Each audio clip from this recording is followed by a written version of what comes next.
సొంతంగా వీడియోలు రికార్డ్ చేసి సోషల్ మీడియాలో పలువురు ఇన్ఫ్లుయెన్సర్లు అప్లోడ్ చేస్తుంటారు.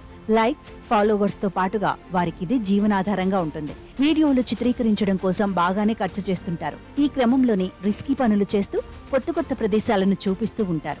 కాగా గత కొంతకాలం ముందు వ్యూయర్స్ కోసం ఓ ఇన్ఫ్లుయెన్సర్ చేసిన స్టంట్ అతన్నే చిక్కుల్లో పడేసింది. ఏకంగా క్రిమినల్ కేసు నమోదైంది. ఇప్పుడు జైలుకు వెళ్లే అవకాశాలు ఉండటంతో ఆందోళనలో ఉన్నాడు.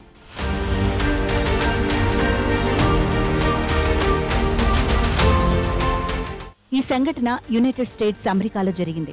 California valley resident influencer Nam San Fernando alias Suk Min Choi గతేడాది జూలై 4వ తేదీన బాణాసంచాతో లంబోర్గిని ధ్వంసం చేయడానికి యత్నించాడు. శాన్ బెర్నార్డినో కౌంటీలోని El Mirage drive lake bed లో ఈ వీడియో రికార్డ్ చేసినట్లు తెలిసింది. హెలికాప్టర్లో బాణాసంచా పెట్టి 2 మహిళలతో కింద వెళుతోన్న ల్యాంబోర్గినిపై కాల్పులు జరిపాడు.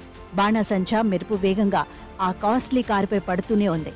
భూమికి కొంత ఎత్తులోనే ఎగురుతున్న హెలికాప్టర్ బాణాసంచాతో ల్యాంబోర్గినిపై దాడి చేస్తుంటే దాన్ని రికార్డ్ చేశాడు మిన్ చోయ్.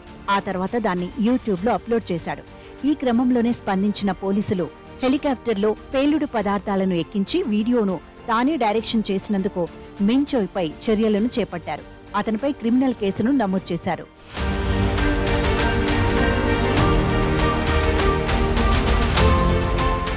పోలీసులు కేసు నమోదు చేసిన తర్వాత ల్యాంబోర్గినిపై బాణాసంచాతో దాడి చేసిన దృశ్యాలను సోషల్ మీడియా నుంచి తొలగించారు.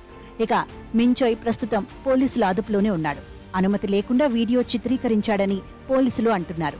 గతేడాది నుంచి ఈ కేసులో నిందితుడిగానే ఉన్న మిన్ చోయ్కి తాజాగా జైలు శిక్ష పడే అవకాశం ఉందని అంటున్నారు. ఈ కేసులో మిన్ చోయ్కి గరిష్టంగా 10 ఏళ్ల వరకు ఫెడరల్ జైలు శిక్ష విధించే అవకాశం ఉందని అక్కడి న్యాయ నిపుణులు చెబుతున్నారు.